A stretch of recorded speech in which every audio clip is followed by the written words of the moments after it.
Bonjour à tous. Après 6 ans de silence, qui était voulu, vraiment voulu, de ma part et demandé aussi par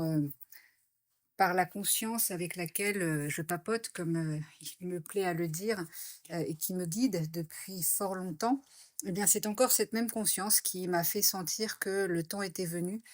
que je puisse reprendre la parole et du coup, j'ai décidé de faire une série de podcasts puisque il semblerait que pour le moment la fréquence, en tout cas le timbre de ma voix et l'énergie de ma voix soit plus important que, de voir ma tête. Alors après, je rassure tout le monde, si certains d'entre vous, ne me connaissent pas et veulent voir ma trombine, vous allez sur mon site internet, il y a aucun souci.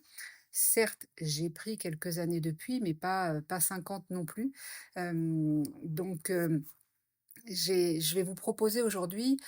vous verrez, je parle vraiment sans notes. Je vais essayer vraiment de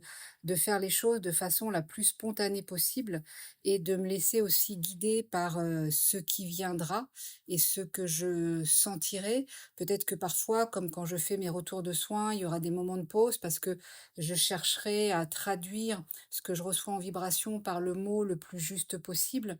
Alors bien entendu qu'il y a toujours un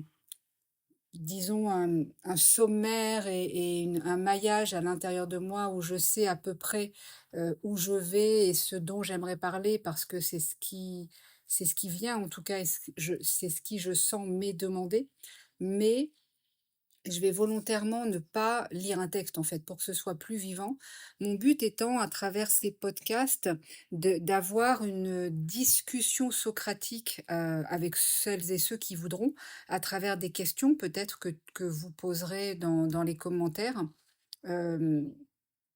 et le but dans cette série de podcasts, c'est d'essayer de vous donner ma vision des choses et c'est pour ça que je pense que les podcasts, la série s'appellera «Une autre vision des choses». C'est la mienne. Après ça convient, ça ne convient pas. Et vous verrez qu'il y a des termes que je n'utiliserai pas du style «ça résonne» ou pas et je vous expliquerai pourquoi je n'utilise pas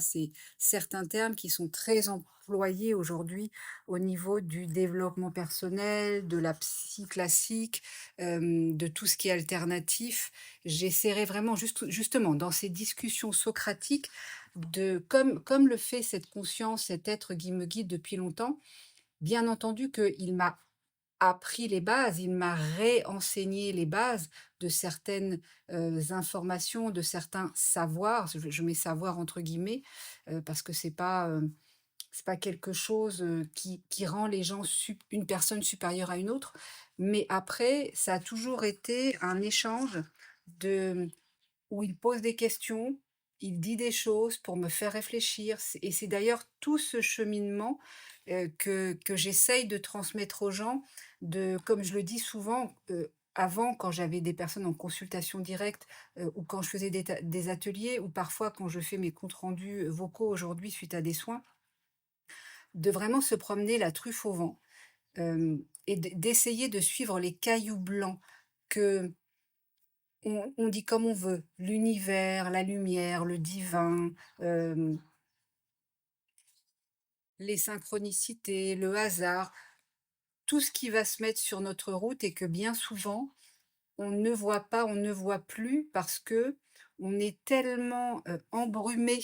dans un certain nombre de choses et on est tellement dans une sorte de pilote automatique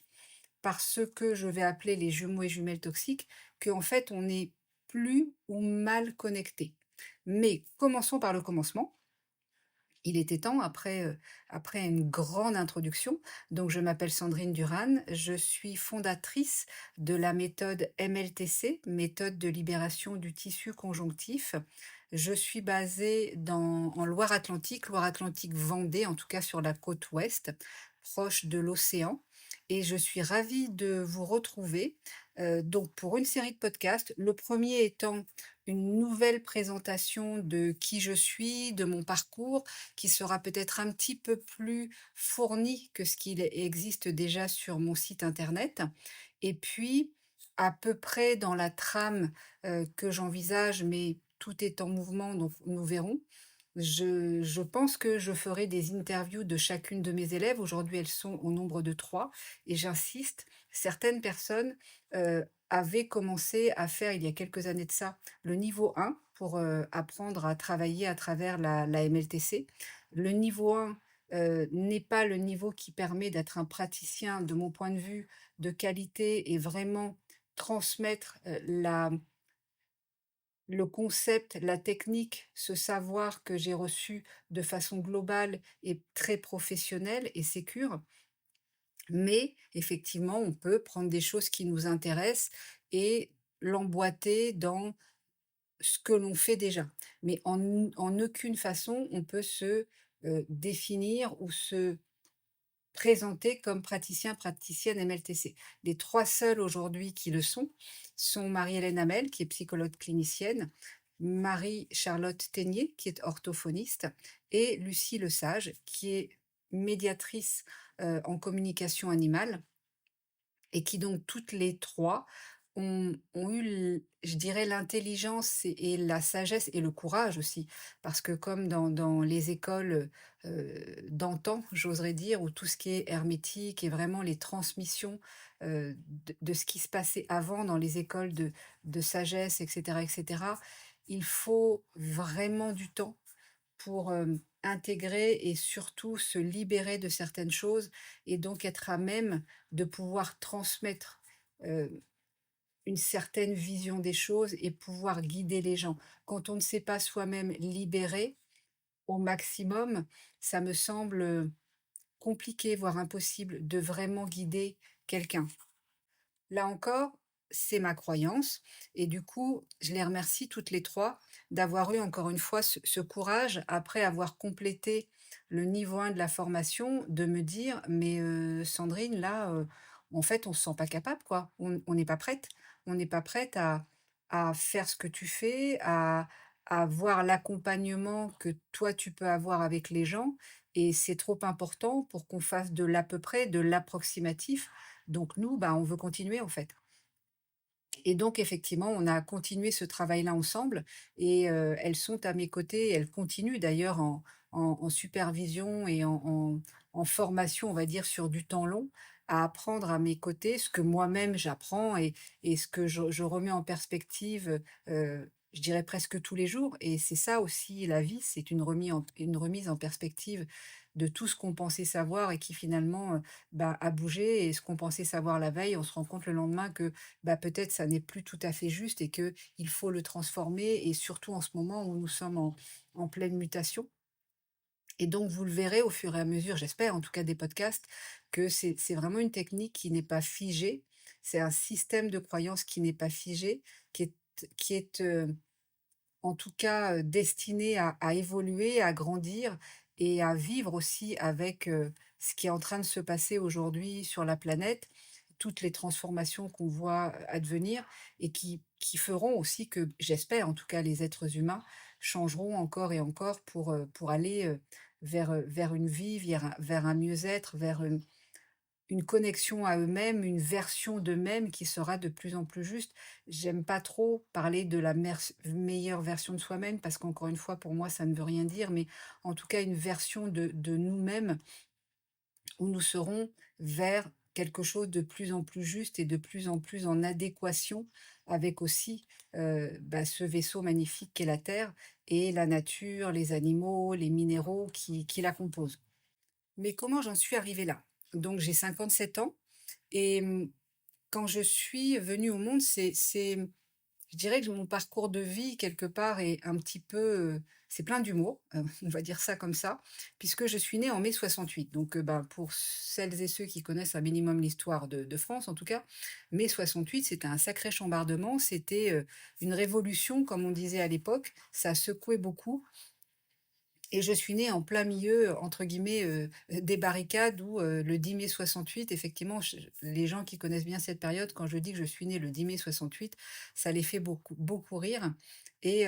parfois, d'ailleurs, des personnes me disent: «Ah là là, vous devez être une révolutionnaire dans l'âme». Et quelque part, c'est vrai que je suis une révolutionnaire dans l'âme, puisque à travers cette technique, ce système de croyance qu'est la MLTC, eh bien, j'espère en tout cas pouvoir, aider à révolutionner, la pensée humaine à travers, comme je vous disais, vraiment des questionnements et des discussions socratiques. Sachant que, comme le disaient certains, je c'est ma croyance, c'est ce que j'ai vécu, c'est ce que j'ai expérimenté et j'espère que ça va vous permettre de vous poser vous-même des questions, de remettre en perspective certaines choses que vous avez pu voir ou lire et qu'ensemble nous pourrons avancer et peut-être voir que, bah, effectivement, ce que nous pensions savoir ou ce que vous pensiez savoir, bah, en fait, c'était faux puisqu'il manquait une donnée importante dans l'équation. Quand je suis arrivée au monde, donc je suis l'aînée, nous sommes 2 dans ma famille, j'ai toujours été un peu, en tout cas, je me suis toujours sentie en marge et je me suis comme aujourd'hui on le dit très communément, mais il faut remettre les choses dans leur contexte, hein. En 68, on ne parlait pas d'autisme, on ne parlait pas d'hypersensibilité, on ne parlait pas de TDAH, on ne parlait pas de toutes ces choses-là. Donc forcément, quand on était une personne comme ça, donc je vais dire différente, et il a fallu que j'attende vers les 40 ans pour avoir, confirmation de l'autisme Asperger. Vous imaginez bien que je me sentais vraiment extraterrestre et je me demandais ce que je faisais là, que je me sentais pas à ma place, je ne me sentais pas en adéquation avec la plupart des personnes autour de moi. Je sentais qu'il y avait beaucoup de jugement, beaucoup de violence, beaucoup de bla bla bla bla et c'est vrai que souvent quand on est autiste et les personnes qui me connaissent bien, je n'aime pas brasser de l'air. J'ai jamais parler de la pluie et du beau temps, c'est pas quelque chose que je trouve personnellement intéressant. Alors oui, ça fait partie des us et coutumes et des usages que notamment les autistes et ou les grands hypersensibles ont à apprendre pour être en connexion aussi et rentrer en communication avec les personnes autour d'elle. Donc un peu oui, mais sentir en fait que les discussions que la plupart des gens ont sont superficielles et il y a aussi donc beaucoup de jugements, de moqueries et cetera. Surtout quand on est enfant, ça peut aller loin, les moqueries et les jugements et les choses un peu violentes. C'est vrai que je me sentais pas du tout à ma place et du coup, je parlais très peu et d'ailleurs, on m'appelait la carpe dans ma famille parce que j'ouvrais la bouche, mais il y avait pas beaucoup de sons qui sortaient de ma bouche et j'ai grandi comme ça, hem, comme je vous le disais, à vraiment me réfugier au niveau de la nature, dans la nature, avec les animaux. J'ai eu la chance de pouvoir faire de l'équitation et on sait aujourd'hui la puissance de l'équithérapie, justement pour certains profils de personnes et notamment les autistes, mais aussi certaines formes de handicap et c'est d'ailleurs, je pense, à travers l'équithérapie que j'ai, à un moment donné, été guidée aussi, pour, comprendre et sentir qu'il y avait aujourd'hui des choses à faire, non pas avec les chevaux, parce que c'est plus confidentiel d'avoir un cheval, d'avoir accès à un cheval. Il y a quelque chose aussi de plus onéreux, il faut pouvoir acquérir un cheval, il faut pouvoir le nourrir, il faut pouvoir le lui donner un endroit aussi pour vivre et s'abriter. Alors que aujourd'hui, le chien, le monde canin est quelque chose qui est beaucoup plus répandu. Je pense qu'il n'y a jamais eu autant de chiens. Alors, malheureusement, il y a beaucoup d'abandon, mais on va dire que c'est un autre débat. Mais il n'y a jamais eu autant de chiens sur la planète et particulièrement chez nous en France. Et ça fait longtemps que je savais que j'aiderais, en tout cas, je permettrais des choses aux humains à travers l'animal et notamment le chien. Parce que c'est vrai que, comme on le dit communément, le chien est le meilleur ami de l'homme. Parce qu'effectivement, il rentre dans nos maisons, il vit avec nous, il peut travailler avec nous, il peut nous aider, nous assister aussi dans certains métiers, par rapport à certaines personnes, certains handicaps. Il a une valeur extrêmement centrale dans la vie humaine. Hem et je reviendrai plus tard sur effectivement la technique de travail, la MLTC qui à un moment donné effectivement, s'appuie aujourd'hui sur, mes chiennes notamment, mais aussi mon chat. C'est lui qui m'a guidée vers ça, vers ce travail-là, de la thérapie humaine assistée par l'animal et notamment le chat et ou, les chiens et en même temps que j'étais dans ma bulle, la scolarité a été compliquée pour moi, je me sentais pas à ma place, j'étais beaucoup moquée. j'avais un cerveau aussi qui avait beaucoup de mal avec, alors aujourd'hui on le comprend parce qu'il y a beaucoup de choses qui ont été faites et analysées aussi au niveau de l'éducation et du fonctionnement du cerveau et notamment de la pensée en arborescence, qui n'est pas du tout une pensée linéaire et qui fait que chez certains grands hypersensibles et ou autistes, la façon dont l'enseignement est fait aujourd'hui, ça ne peut pas fonctionner. En tout cas, il y a quelque chose où, ça n'imprime pas et c'était un peu mon cas, c'était compliqué et parallèlement à ça, j'avais l'oreille parfaite, j'ai l'oreille parfaite, et donc effectivement mes 2 échappatoires, c'était, la musique, le chant, le piano et puis, être, au maximum quand je pouvais, dans la nature, dans la campagne et puis le cheval et j'ai grandi comme ça, bon an, mal an, jusqu'à ce qu'en 90, là encore, on en revient au côté, révolution qui marque ma vie. Le 14 juillet 90, j'ai eu un très grave accident de cheval. J'ai perdu connaissance et j'étais à cheval à ce moment-là et en tombant, mon cheval a pris peur en fait et du coup il s'est entravé, il est tombé avec moi et il m'a écrasée et ça a été, je dirais, le début de ma nouvelle vie. Ce choc-là, cette, presque fin de vie-là, puisque j'ai fait plusieurs arrêts cardiaques dans l'ambulance, j'ai, été dans le coma un certain temps après quand j'étais à l'hôpital. Il a fallu que je réapprenne à marcher, à vivre, j'avais perdu la mémoire. Mon corps était vraiment, sacrément handicapé, on va dire. Mais ça a été c'est comme si ces X, réanimations au niveau cardiaque, mais aussi les quelques jours de coma, ont permis une sorte de reconnexion, heu, notamment à ce que je vais appeler communément mon être véritable, mais que, vous pouvez appeler votre âme, votre conscience, votre énergie primordiale, votre lumière divine, celui ou celle que vous êtes vraiment, peu importe. Là encore, ce qui vous parle, encore une fois, moi je parle de d'être véritable parce que j'essaye d'utiliser des mots, toujours pareil, guidée par cet être avec lequel je communique depuis longtemps, qui n'ont pas été utilisés ou détournés par certains systèmes de croyances qui ont créé une vibration dessus qui, quand on les dit, amène tout un système de pensée qui aujourd'hui, moi, ne me convient pas. Donc vous verrez que j'essaye d'utiliser des mots à la fois très simples, puisque ça fait longtemps qu'il m'a été demandé par cette conscience de parler au plus grand nombre et donc pour ça de parler aux hommes le langage des hommes. Donc j'essaye de parler hyper, simplement avec des comparaisons basiques. Le but n'étant pas de me faire passer pour une personne, avec un savoir, au-dessus de la moyenne, mais une personne normale qui essaye de transmettre son savoir normal, qui peut être extraordinaire à des personnes qui peuvent se penser normales, mais qui sont chacune à leur niveau extraordinaires. Donc suite à cet accident où j'ai perdu l'usage d'un œil notamment, enfin en tout cas une partie, pendant un temps j'avais perdu vraiment l'usage de l'œil droit et puis à force de travailler, de travailler, de travailler, de creuser, d'aller vers d'autres choses et notamment la médecine alternative, j'ai pu petit à petit retrouver une partie du fonctionnement et de l'utilisation de cet œil-là. Mon corps s'était déformé et ce qui s'est passé en fait, c'est que ça a été à la fois un début et un parcours, infernal qui a duré presque 20 ans. 20 ans puisque j'avais 22 ans quand j'ai eu l'accident et il a fallu plus de 20 ans pour que enfin je ne sois plus en inflammation 7 jours sur 7, que je ne souffre plus au niveau de mon corps, que au niveau de la mécanique corporelle, au niveau de tout ce qui est inflammatoire, au niveau du sommeil, et toutes ces choses-là, je retrouve un corps aussi, même à peu près normal, puisque mon visage s'était déformé, j'ai eu beaucoup de problèmes au niveau dentaire que je suis en train de finir de régler,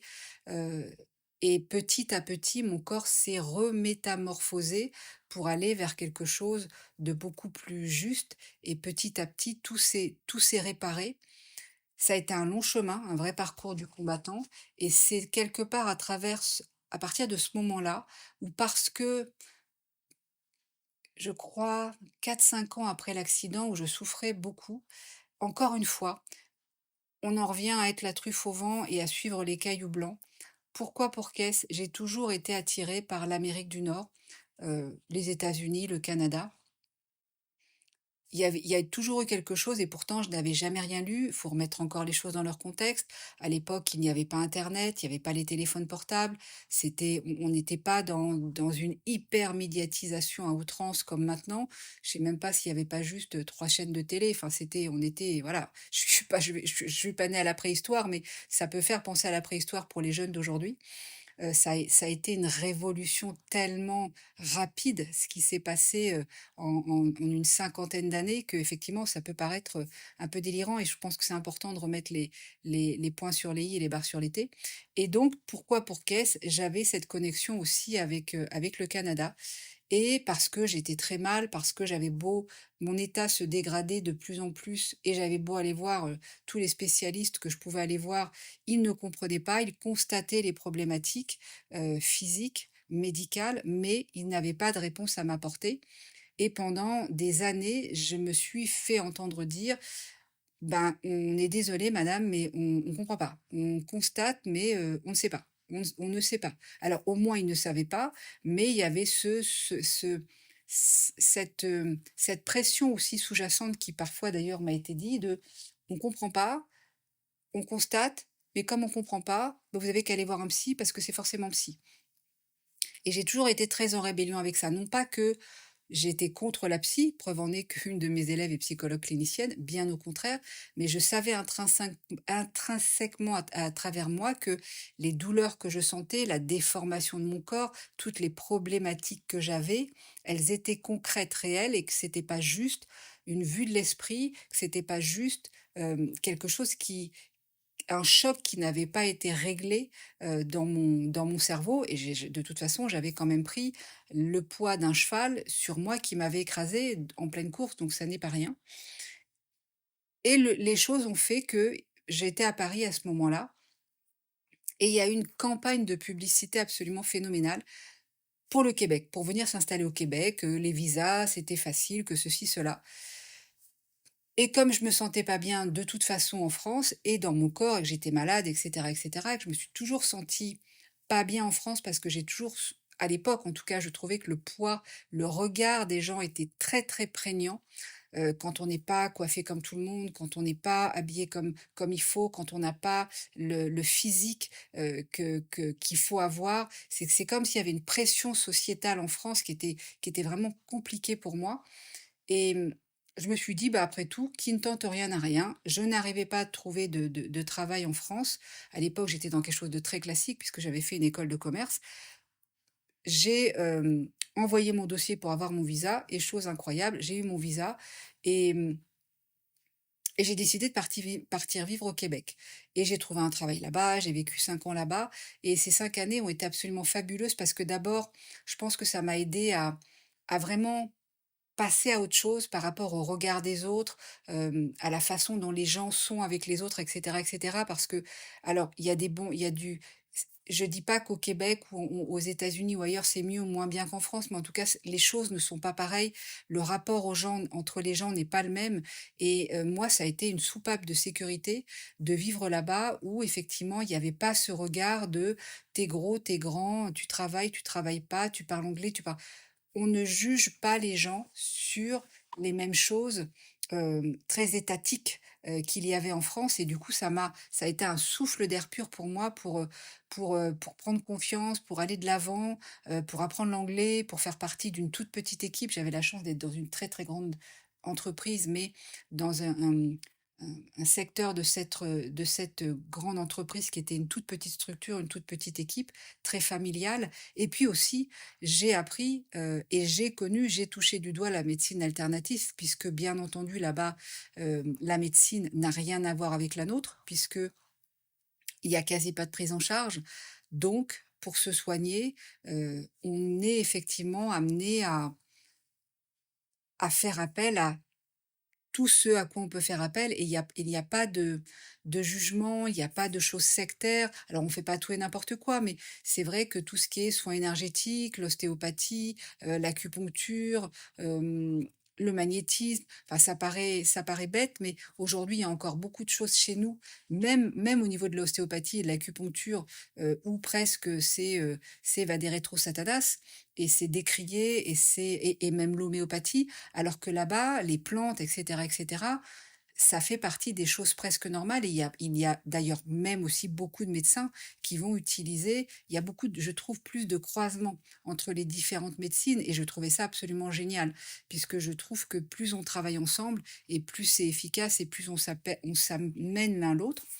et puis à un moment donné, les choses ont fait que il y a eu un décès dans ma famille et c'était au moment où je me disais: «Soit je rentre en France parce que j'ai fait le tour, je sentais que j'avais fait le tour de ce que j'avais à faire là-bas, soit je cherche un autre travail» et ce décès a fait que j'ai décidé de rentrer en France et là encore, les cailloux blancs, la truffe au vent, j'allais un peu mieux, mais c'était pas génial et j'ai connu la région nantaise comme ça, parce que j'ai trouvé un travail, je connaissais pas du tout Nantes, je connaissais pas du tout la Loire-Atlantique et je suis arrivée comme ça, boum, après le Canada, en Loire-Atlantique, dans pareil, une petite structure, un petit bureau d'études et un jour, une de mes collègues vient me voir, elle me dit: «Tu sais Sandrine, je sais pas comment tu fais pour te tenir debout, tu as tellement l'air de souffrir, tu te plains jamais, t'en parles pas, je sais pas ce que tu as, mais tu sais ma mère, elle a fait, ce stage-là et ça lui a fait beaucoup de bien et si tu veux, bah, je te donne les coordonnées de la dame avec qui elle a fait ça» et il faut encore une fois remettre dans le contexte, en 2000, bien entendu qu'il commençait à y avoir plus de choses au niveau téléphone portable, internet, ordinateur et cetera, mais tout ce qui était autour de la médecine alternative en France, c'était mais les prémices, il y avait quasi rien. On ne parlait pas de d'énergétique, la réflexologie plantaire, j'ai été une des premières réflexologues en France. Quand je disais que j'étais réflexologue, on me regardait avec des yeux ronds, personne ne savait ce que c'était. Aujourd'hui, c'est beaucoup plus connu, dans les centres anti-cancer, on va l'utiliser et cetera et cetera, l'acupuncture, toutes ces choses-là et du coup, je me suis dit: «Qu'est-ce que j'ai à perdre? À part un peu d'argent, de toute façon, je ne vais pas bien encore, je souffre trop», et j'avais chevillé au corps le fait de: «C'est pas possible, je vais sortir de là» et j'ai toujours eu chevillé au corps vraiment cette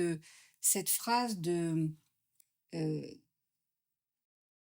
de Mark Twain, excusez-moi pour les radotages, mais je cherchais dans ma mémoire. Il ne savait pas que c'était impossible. C'est vraiment quelque chose qui a toujours été chevillé vraiment au plus profond de mes cellules, où je me suis toujours dit: «Je vais sortir de là, je vais trouver une solution, je ne sais pas comment, mais» et je pense que ça va avec le côté quelque part révolutionnaire qui marque ma vie et chercheur aussi, parce que je pense que quand on est révolutionnaire, peu importe dans quel domaine, on passe son temps à chercher pour faire que les choses évoluent. Et je ne parle pas de révolution dans le sens révolution française qui encore une fois est en plus l'histoire française c'est un autre débat, je pense ça a été beaucoup détourné et dévoyé, mais vraiment le côté révolutionnaire de on peut faire mieux, on peut améliorer, ça peut être plus sympa. Et ça peut être plus efficace. Et c'est vraiment ce côté-là, moi, qui m'anime depuis toujours et qui m'a amené à créer la MLTC. Et donc du coup, forte de ce ils ne savaient pas que c'était impossible, donc ils l'ont fait. J'ai, appelé cette dame et j'ai fait ce stage. C'était un stage, en énergétique et là encore,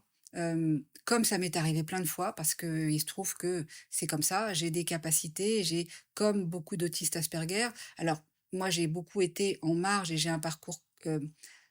qui est aussi pas forcément toujours évident et très solitaire parce que quand vous êtes, surdoué en maths, en économie, en langue, en quelque chose de «concret» entre guillemets, c'est pas que c'est bien, mais en tout cas, on est plus en phase avec une société classique. Quand vous êtes surdoué pour l'invisible, l'énergie, le fait de communiquer avec ce qui vous entoure, à savoir la nature, les minéraux, les animaux, forcément, surtout dans un monde extrêmement, hem, marqué par le côté, scientifique, mais scientifique où quand il y a pas de preuves, ça n'existe pas et on met en doute et c'est sectaire et c'est dangereux et cetera, bah, on n'en parle pas, en fait et moi, j'ai toujours eu ça en moi. De la même façon que si je refais un petit, retour en arrière, un des premiers livres quand j'étais dans le côté, bah, me poser des questions et chercher quand, j'avais beau aller voir des spécialistes de médecine classique, j'avais pas de réponse, j'ai commencé à chercher des livres puisqu'encore une fois à l'époque, il y avait pas d'internet. Donc guidée à je ne sais plus comment je suis tombée sur La source blanche et La source noire et en lisant ces livres, je me suis dit: «Mais c'est incroyable», où donc ça parlait des premières personnes qui ont vécu ce qu'on appelle aujourd'hui les expériences de mort imminente. Je me suis dit: «Mais c'est incroyable, c'est exactement ce que j'ai vécu quand j'étais dans le coma et quand je suis sortie du coma». Bien entendu que moi, je n'en avais jamais parlé à personne puisque de toute façon, pour moi, c'était même pas quelque chose d'incroyable puisque je l'avais vécu, mais bon, c'était comme ça et en plus, ayant perdu la mémoire instantanée quand je suis sortie du coma, je me rappelais, j'avais tous ces flashs comme l'expriment certaines personnes qui ont fait une expérience de mort imminente, mais j'en ai pas parlé dans le sens où personne n'en parlait, donc il y avait pas d'intérêt à en parler, en fait et quand j'ai lu ça, je me suis dit: «C'est incroyable» et je pense aussi que c'est à travers le coma et cette reconnexion, c'est comme si ça avait, reconnecté des fusibles, le fait d'être dans le coma et d'avoir cet accident et bien, ça m'avait reconnecté en fait, à ce que je vais appeler encore une fois mon être véritable, la source, ce qu'on veut, le divin, la lumière et donc ce savoir-là que l'on possède tous, cette connaissance-là que l'on possède toutes et tous, mais dont on est coupé en fait et qui me permettait aussi à travers la musique de sentir des choses, d'exprimer des choses, de savoir ce que pouvait penser un animal, de papoter avec un arbre ou avec une pierre, des choses que, entre guillemets, «la plupart des gens ne font pas» et donc on n'en parle pas et je n'en parlais pas parce qu'on pouvait être surtout même encore aujourd'hui, mais surtout à cette époque, pris un peu pour un fou ou une folle dingue. Et il s'est trouvé que parce que j'avais cette surdouance-là, comme dans la musique, et bien, quand j'ai fait ce premier stage,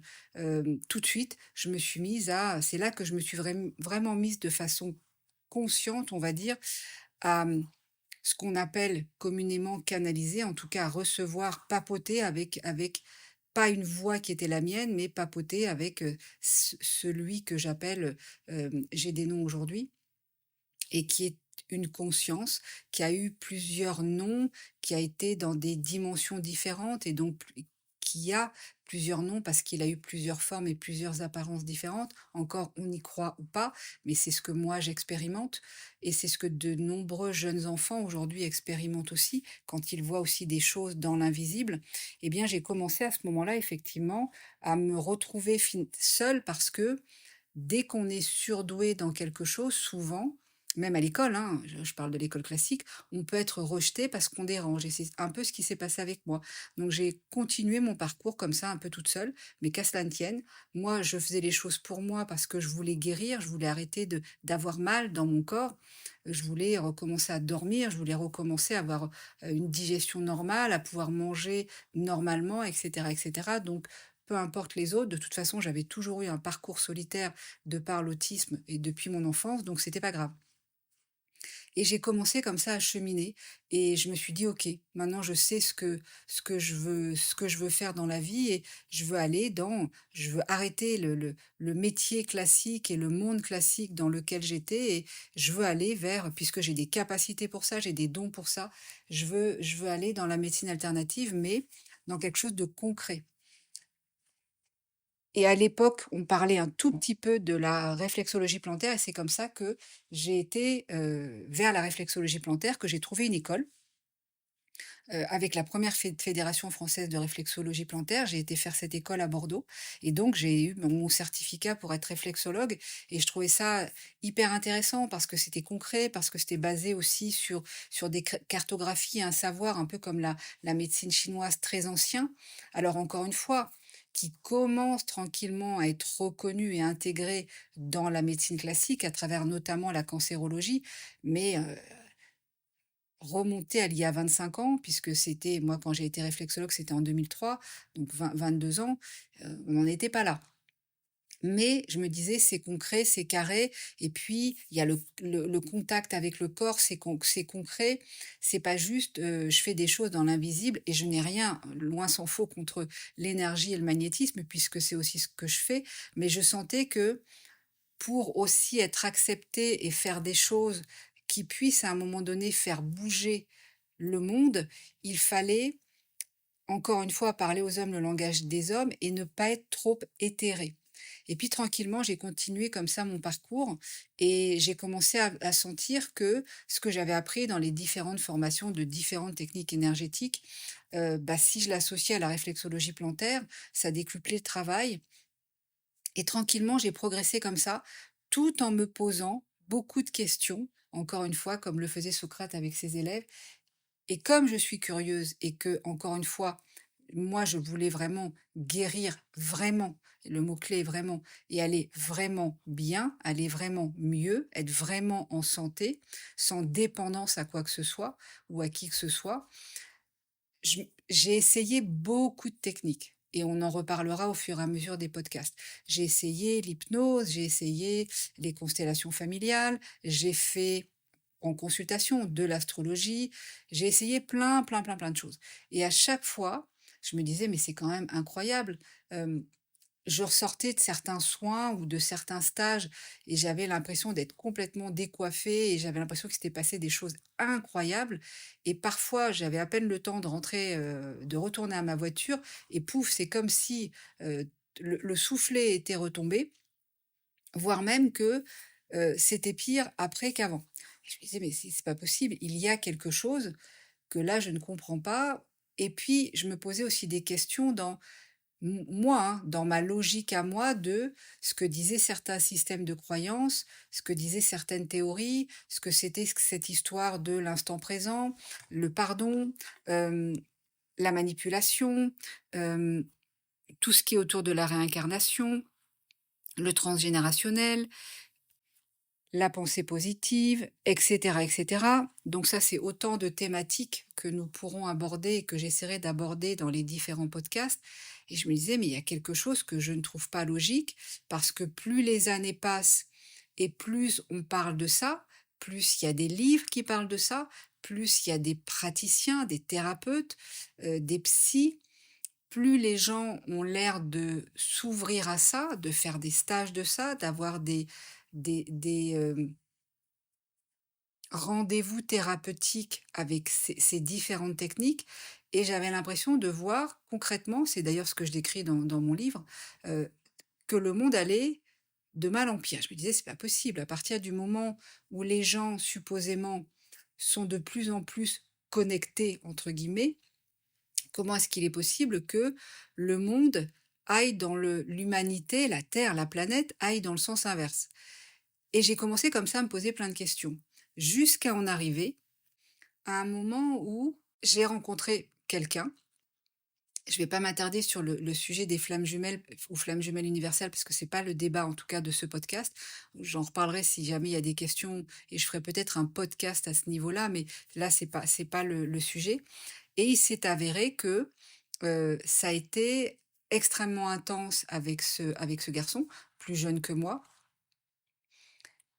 Et il y avait quelque chose, c'est comme si je retrouvais une partie de moi-même en fait. Pas une moitié de moi-même, mais une partie de moi-même comme si c'était moi, mais en version masculin. Et ça a été effectivement très, très puissant ce qui s'est passé entre nous et les choses ont fait que ce garçon-là, à un moment donné, a complètement basculé. Il est parti complètement dans des choses, il est devenu l'ombre de lui-même et quand je dis ça, l'ombre de lui-même, c'est que tout ce à quoi il pensait, tout ce à quoi il croyait, la façon dont il se nourrissait, dont il s'habillait, le sport qu'il faisait, la vie la plus saine possible qu'il essayait d'avoir. C'est comme si d'un seul coup, il avait complètement basculé, c'était Dr Jekyll et Mister Hyde, même si c'est pas une image très juste et du coup, bah, tout a explosé et donc on s'est séparés. Et là, c'est comme si quelque chose à l'intérieur de moi, explosait. J'avais une espèce de bombe nucléaire et je me suis vue, mais me ratatiner de l'intérieur et à un moment donné, je me suis dit: «Je vais mourir». Mais je me suis vraiment dit: «Je vais mourir» et je n'arrivais pas à faire quoi que ce soit, à aller voir quoi que ce soit. C'était pas faute d'aller voir des médecins, d'aller voir même des gens,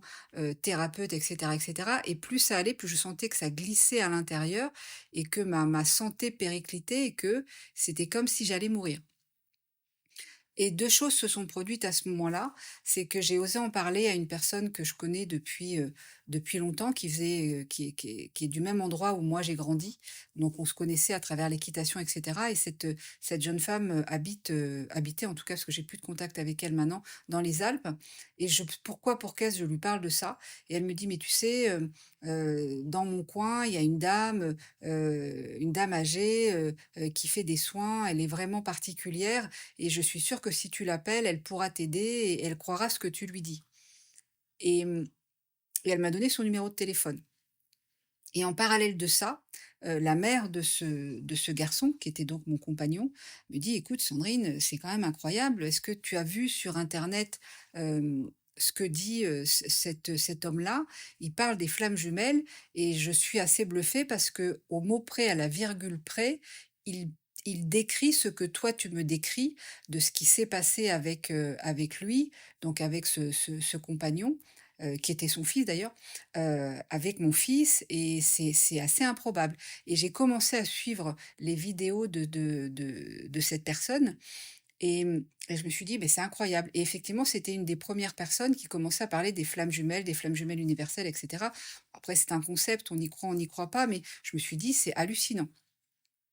Et j'ai compris effectivement qu'avec donc ce garçon, nous étions flammes jumelles universelles et que c'est pas ce qui se passait presque ce que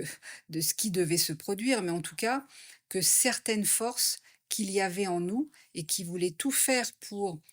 empêcher cette reconnexion et cette reliance, l'avaient fait lui complètement basculer pour essayer de faire que l'autre flamme jumelle, à savoir moi, s'éteigne en fait.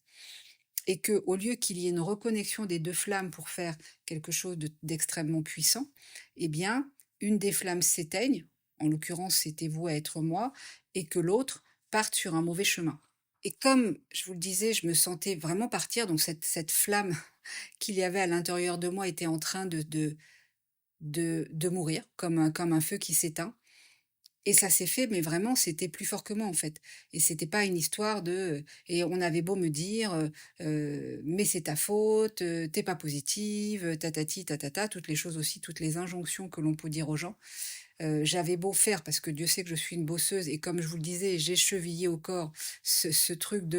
ils ne savaient pas que c'était impossible, alors ils l'ont fait, eh bien ça ne marchait pas. Et un jour, je me suis décidée à prendre ce numéro de téléphone. Ça faisait au moins peut-être 1 mois et demi, 2 mois que ce contact-là, cette connaissance à moi m'avait donné le numéro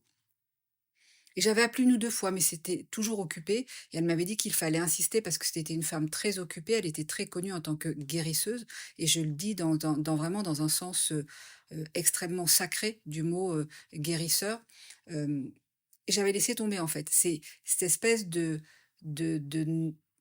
je vais employer le terme puisque c'est ce qui descend, mais cette noirceur en moi qui était en train de consumer la flamme, avait fait que, alors que je m'étais toujours battue avant, bah, j'étais en train de lâcher prise, en fait. J'étais en train de lâcher le combat et je ne sais pas pourquoi, un jour, je me suis levée un matin en me disant: «Là, si tu ne parles pas à cette femme, vraiment cette voix à l'intérieur de moi, si tu ne lui parles pas maintenant, tu vas mourir» et je me suis levée, hem et j'ai commencé à composer son numéro et je crois que j'ai dû composer son numéro non-stop. Je raccrochais, je rappelais, je raccrochais, je rappelais non-stop parce que c'était tout le temps occupé, à quelque chose comme de 9 heures le matin à midi, quoi. Je n'ai pas arrêté et d'un seul coup à midi, j'ai entendu: «Allô?» et là, c'est quelque chose de physique où je m'en souviendrai toujours. J'ai fondu en larmes et là, j'ai entendu quelqu'un à l'autre bout du fil qui m'a dit: «Ah, je pense que j'entends et je pense que vous avez besoin de moi. Mettez votre téléphone à tel endroit», parce qu'elle travaille en faisant mettre le téléphone à des endroits particuliers du corps, Gisèle. Et donc j'avais rencontré Gisèle qui est devenue mon mentor et qui m'a confirmé, ce que je sentais intrinsèquement depuis toujours, que il y avait plusieurs formes de vie ou d'énergie qu'il y avait ce que je vais appeler moi de la haute fréquence, que d'aucuns vont appeler la lumière, le divin, etc. Et puis la basse fréquence, ce que moi j'appelle la basse fréquence ou les ronces, ça fait partie du concept de la MLTC, pour essayer de ne pas mettre de connotation négative là-dessus, et que d'autres vont appeler l'obscurité, le sombre, le diable, le Satan, etc., etc. Et que ces deux vibrations-là, haute fréquence et basse fréquence, ne font pas bon ménage et ne vont pas ensemble, et que à travers effectivement un concept très simple que j'ai essayé de, de faire, auquel j'ai essayé de faire prendre vie, eh bien, j'ai essayé d'expliquer aux gens que l'ombre n'est pas mieux ou moins bien que la lumière, les ronces ne sont pas mieux ou moins bien que les pâquerettes, le diable n'est pas mieux ou moins bien que le divin. Je fais exprès d'employer des termes qui pour certains sont très connotés. Mais encore une fois, ça n'est pas mieux ou moins bien, c'est juste différent. Et je pars du principe aussi, et c'est ma croyance, et c'est ce que moi j'ai vécu lorsque j'ai fait l'expérience de mort imminente. J'ai entendu peu de gens en parler de ça, mais pour moi, il n'y a pas qu'une seule source qui serait, comme certains disent à travers les EMI, l'amour inconditionnel, la lumière, le bien vivre ensemble, mais il y a des sources, puisque de mon point de vue, il n'y a pas qu'un univers, mais il y a des multivers, et ça commence d'ailleurs à être prouvé par, par certains scientifiques qui font ce travail-là de recherche. Il y a des univers où les sources, ou la source, vont être la cacophonie, la zizanie, les ronces, le diviser pour mieux régner, et je pense que certains reconnaîtront là l'essence même des personnes manipulatrices et perverses narcissiques. Et puis il y a ce que moi je vais appeler les pâquerettes, et qu'on peut appeler la lumière, le divin, la hausse fréquence, l'amour, l'harmonie, etc. Et quand vous laissez faire des ronces dans un jardin, que vous ne faites rien, de façon générale, la ronce finit par tout envahir et tout étouffer, et c'est ce que font aujourd'hui, pour moi, sur la planète, les manipulateurs et les pervers narcissiques, et les personnes roncitiques, comme je les appelle, ronciques ou roncitiques, qui mènent le monde. Et j'ai compris à ce moment-là que cet être dont je vous parle m'avait amené vers ce chemin et vers Gisèle, pour que je puisse comprendre ça, et pour que je puisse après moi transmettre avec des mots simples et un concept simple, pour ne pas parler de système de croyance, et que les gens puissent justement sortir de cette emprise-là, sortir de cette emprise vibratoire que chacun possède, puisqu'il y a des énergies toxiques, des énergies ronciques à travers chacun d'entre nous. Je mets à part les ronces sur pattes, comme je les appelle, qui viennent donc du pays des ronces, de ces univers, de ces multivers, qui ne sont pas notre ou nos sources à nous, euh, où l'harmonie et l'amour véritable est véhiculé. Et encore une fois, est-ce qu'une ronce est mieux ou moins bien qu'une pâquerette? Non, mais une ronce fait ce qu'elle sait faire, quand une pâquerette sait ce qu'elle sait faire. Et les deux ont du mal à vivre ensemble. Et c'est juste ça que j'essaye d'expliquer aux gens. Ni colère ni pardon, d'essayer d'être le plus neutre possible, parce qu'il n'y a pas à juger une ronce, il n'y a pas à être en colère contre une ronce, il n'y a rien à pardonner à une ronce puisqu'elle fait son travail de ronce. Par contre, on peut choisir de ne plus être enroncé. Et ça, c'est notre libre arbitre, effectivement, de faire ce choix-là. Et c'est tout le travail que je propose aux gens qui me consultent depuis maintenant un certain nombre d'années, et qui leur permet vraiment de reprendre les rênes en sortant de plein de systèmes de croyances qui faisaient que beaucoup de gens avaient du mal en fait à accepter certaines choses ou certaines techniques, ou même me disait: «Mais c'est quand même incroyable parce que moi, avec tout ce que j'ai fait, tout ce que j'ai changé dans ma vie, j'ai eu l'impression même pendant des mois, voire des années que ça allait mieux et il s'est passé,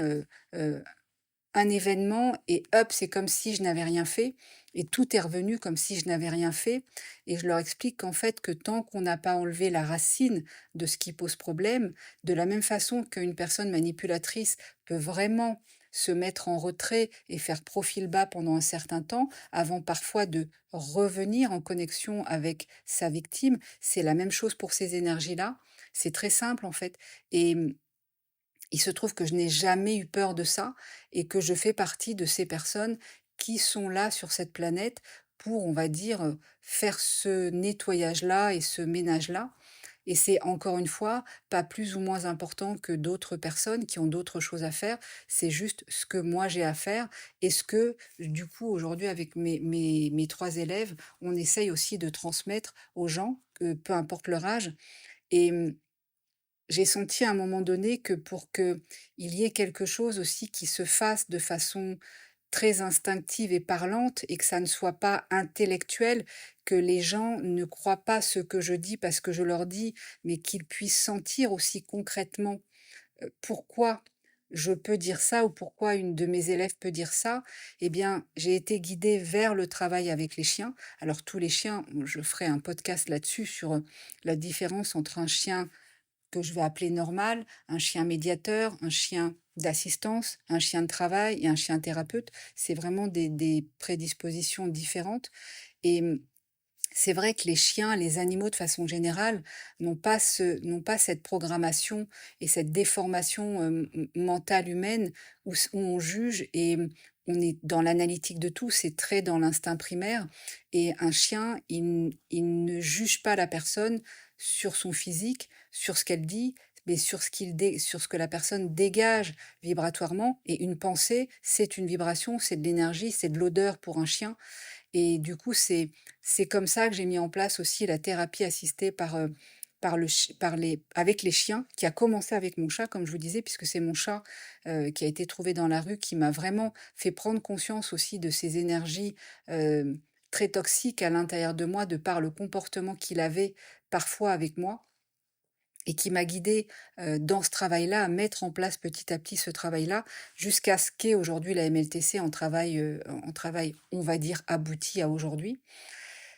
Voilà ce que je pouvais vous dire, donc c'est assez dense, c'est assez intense. J'espère en tout cas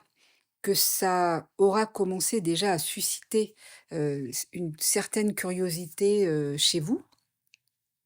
Et puis que vous pourrez vous intéresser en allant aussi sur le site internet de alors pas de Marie-Charlotte puisque les orthophonistes ne peuvent pas avoir de site internet, mais sur le site internet de Marie-Hélène Hamel, qui est psychologue clinicienne ou qui d'ailleurs explique très bien le concept des jumeaux jumelles toxiques dont je parlerai dans un autre podcast qui sera vraiment destiné à ma méthode et à mon concept, la MLTC, où je vous parlerai aussi, je détaillerai le canipsycho, le psychosocial, les Fury Rooms, les ateliers joie véritable.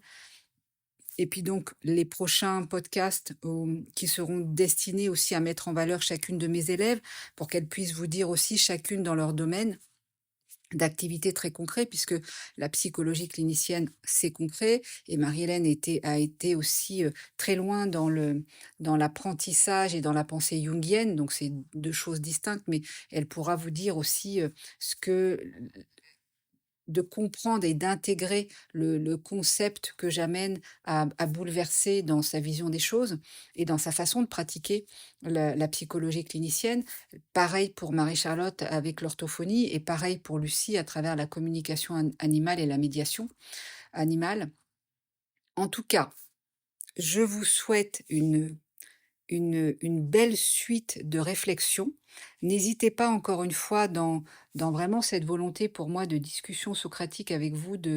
j'espère que ça va vous faire en tout cas vous poser plein de questions et que dans les prochains podcasts, eh bien nous pourrons parler, des systèmes de croyances, de croire en ses rêves, du lien entre le fascia puisque ma technique se base beaucoup sur le fascia Oh mon Dieu, j'ai oublié effectivement de parler de Bob, mais j'en parlerai dans un autre podcast où je détaillerai plus la MLTC. Mais effectivement, j'ai oublié complètement de parler de Bob, qui a été une rencontre aussi primordiale dans ma vie et qui m'a permis de faire le lien entre tout ce que je vous disais justement après Gisèle. J'ai été aux États-Unis à un moment donné, mais je vous raconterai ça dans un autre podcast où effectivement, on va dire que avec Gisèle, j'ai commencé à pouvoir enlever les énergies toxiques de basse fréquence, et je dis bien j'ai commencé parce que je suis en train de terminer, donc c'est un long chemin, un long cheminement. Ces énergies toxiques-là qui saturent le corps et le fascia, qui nous intoxiquent vraiment profondément à l'intérieur, et j'ai pu concrètement, physiquement réparer mon corps, à travers le fascia et la technique de la RFST que j'ai été, suivre pour moi en tant que patiente, cliente, patiente avec Bob Coulet aux États-Unis, et puis j'ai eu le grand bonheur qu'il accepte de me former, donc je suis aujourd'hui la seule personne en France qui suis, formée et certifiée en RFST par Bob. Et faites très attention d'ailleurs si vous trouvez des personnes, quelles qu'elles soient, qui disent, qu'elles pratiquent avec vous la RFST, ce sera faux parce que personne, n'a été formé à ça et je n'ai formé personne et je suis très claire d'ailleurs avec les quelques personnes qui ont fait, soit mes élèves actuels d'ailleurs ou celles qui précédemment qui avaient fait les élèves qui avaient fait le niveau 1 et qui se sont arrêtés au niveau 1, j'ai toujours été très claire en disant: «Vous n'avez pas autorisation de prétendre faire de la RFST ou faire des mouvements en résistance parce que vous ne savez pas faire». Je leur ai donné les notions, les bases de ça pour qu'elles comprennent pourquoi le travail en résistance est important sur le fascia, mais ça s'arrête là. J'arrête là mon roman. Je vous souhaite une bonne journée ou une bonne soirée selon l'heure à laquelle vous écouterez le podcast. N'hésitez pas, si déjà vous avez des questions, à les mettre en commentaire. Et puis je vous dis, j'espère à très bientôt.